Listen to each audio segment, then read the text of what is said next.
not a Christian, Anthony Flew, became a Christian and became a believer in God because of the scientific evidence. Christopher Hitchens was really confused. How could we have everything so fine-tuned if there's not a creator? But he never believed in God. And Richard Dawkins, the most famous, says it looks like it's designed, and physicist says it's if things were just a little bit different, then we couldn't live in the universe. And he's a famous atheist. All right, now let me talk about these real quick. There are 4 forces in nature, natural forces. One is the force of gravity, which we all experience. Like when you fell and hit your head in the concrete. Gravity caused that. Electromagnetic force. That's magnetic forces. They're electric forces. Those kind of things are natural. Strong nuclear force is just a nice way of saying how the nucleus of an atom holds together. You know, two protons are positively charged. They would repel each other, but they're held together in the nucleus by that force. And the weak nuclear force is also the one that causes radiation. Okay, it's the laws of thermodynamics. We talked about the second law. First law says you can't create or destroy energy or matter. And the theory of relativity that Einstein came up with back in the early 20th century, excuse me.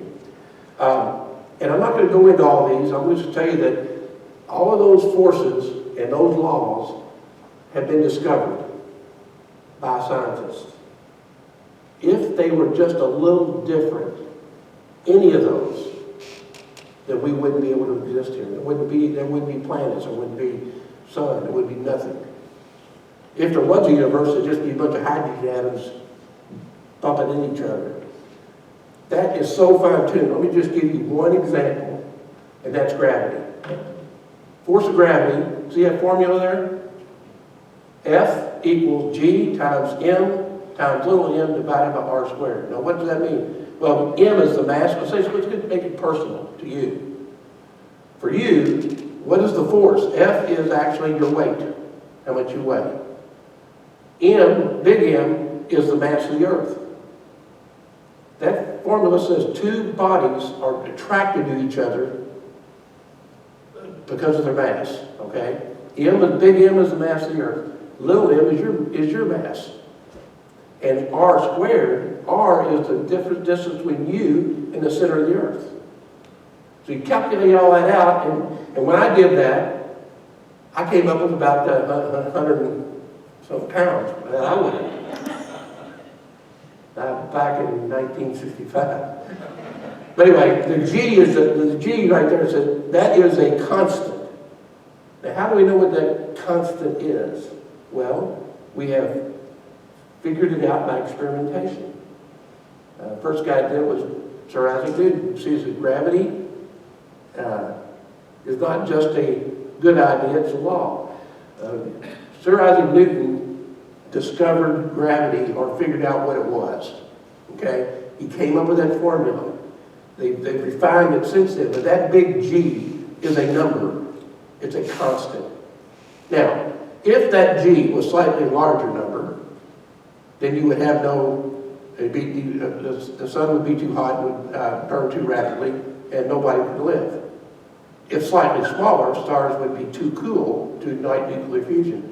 Many elements needed for life chemistry would never form.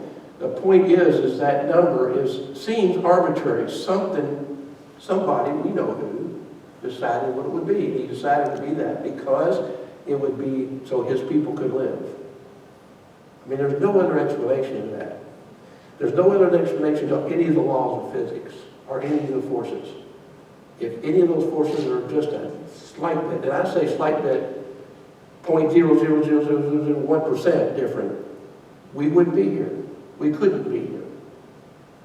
This, my friends, is the one Achilles heel of somebody who's an atheist. It's the Achilles heel. They cannot. There's nobody that has given a good explanation as why all this is true.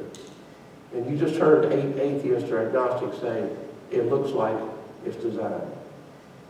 I mean, if this is true, what I just said, that evolution and all the other things they come up with about the cosmos it can't be true.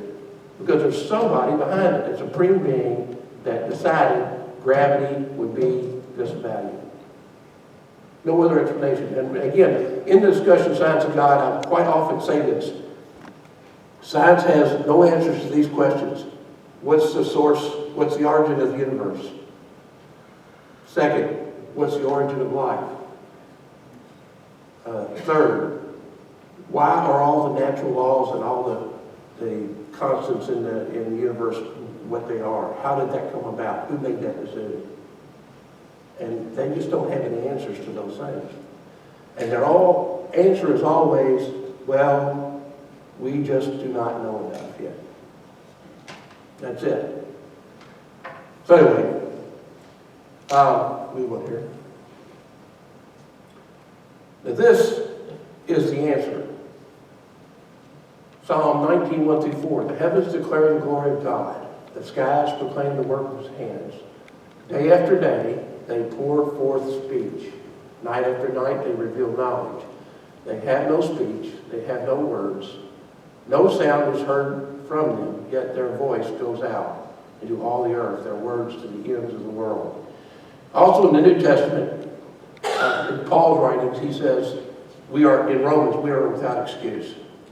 Man is without excuse not to realize God is real. God is the Creator.